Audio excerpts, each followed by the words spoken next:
உலகத்தின் பற்றுகளை எல்லாம் வெறுப்பது கர்த்தருக்கு பயப்படுகிற பயம். இந்த உலகத்தின் காரியத்துல தான் நீ அநேகர் ஜெயம் எடுக்க முடியாதபடி காணப்பட்டு கொண்டிருக்கிறோம். யாக்கோபுல வாசிக்கிறோம், உலக சிநேகிதம் தேவனுக்கு விரோதமான பகை, தேவனுக்கு விரோதமான பகை. அப்போ சிம்சோன் விழுந்து போன இடம் எங்க அப்படின்னு சொன்னா, பெலிஸ்தரிடத்தில் ஒரு பெண்ணை கண்டு அப்படின்னு வாசிக்கிறோம். ஒரு பெண்ணை கண்டு வழி விலகி போகிற ஒரு அனுபவம். எப்ப கர்த்தருக்கு பயப்படுகிற பயம் உலகத்தை பார்க்க நம்முடைய கண்கள் ஆரம்பிக்கிறதோ, அந்த இடத்துல எல்லாம் நம்ம என்ன பண்றோம், வழி விலகி போய்கொண்டே இருக்கிறோம்.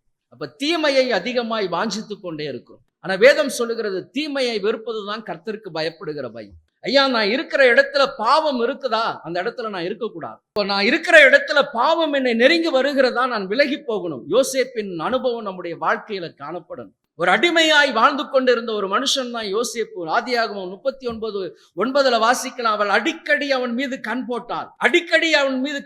வீட்டில் யாரும் இல்லாத நேரங்களில் எல்லாம் அவனை துன்பப்படுத்தி கொண்டே இருந்தாள். ஆனாலும் யோசேப்போடு கர்த்தர் இருந்தார். யோசேப்பு விலகி போய்கொண்டே இருந்தான். ஒரு நாளில் அவள் மூர்க்கமாய் செயல்படும் பொழுது தன்னுடைய வஸ்திரத்தை கூட அவன் என்ன பண்ணா, உரிந்தெடுத்த பொழுதும் நிர்வாணமாக ஓடி தன்னை காத்து கொண்டான். இதுதாங்க கர்த்தருக்கு பயப்படுகிற பயம்.